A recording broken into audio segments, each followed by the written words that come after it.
Hello everyone, thank you so much for tuning in into this channel. Please don't forget to subscribe and hit the little bell for further notifications once the new videos are uploaded. Also, please don't forget to share this video with friends and family, as it is of great urgency and importance for anyone living in the US or anybody that has family members or friends living in the US. My name is Abigail Abreu and I would like to share my personal experience. I was standing in front of my house appreciating and enjoying the peace and serenity that was present at that moment of the night while all the lights were out and all of my neighbors were sound asleep. The calming wind was blowing in my face. The sky had this beautiful dark gray color and the stars were shining like never before. I have never seen such a beautiful, peaceful, and quiet night as this one before.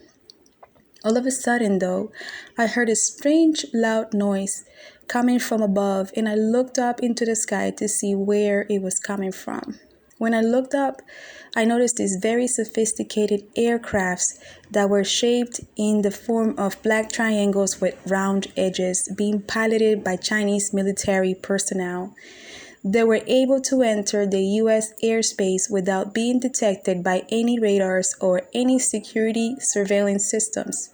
The Chinese aircrafts immediately opened fire into multiple targets in the state, which is Massachusetts, as a burst of explosions followed short after. People started to appear and gather in the middle of the streets, yelling, crying, desperate, confused, trying to figure out what was going on. Many parents were desperately searching for their children that was missing, their spouses. Others were asking desperately for help for their family members that were trapped underneath the rubble.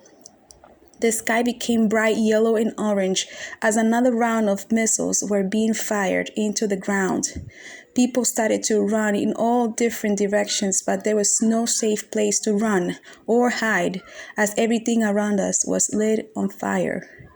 People were so desperate that I noticed this man jumped inside of his car and drove straight into a solid concrete wall in order to commit suicide.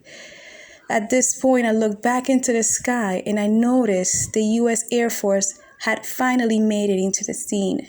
They were attacking the Chinese aircrafts in order to make them retrieve, but unfortunately, it was too late for most of us. There was nothing they could have done to stop the airstrikes or the damage they had already caused. Everything around us was destroyed, and the number of the dead was quite too many. I also knew we weren't the only state under attack, and that the airports were probably the first target in order to trap people inside. We were completely ambushed with no place to go. Why didn't I leave the country when I had the chance? I asked myself over and over and over again. I knew this would happen. Why did I stay? I asked myself again. I sat there crying, desperate, lonely, and scared, wondering what would be the next thing, or what would happen to those of us who barely made it. Wake up, America. This is real. These events will take place in any time now. Let's humble ourselves before the only one that can help our nation. Tomorrow, it could be too late. The only true living God we trust. And God bless America.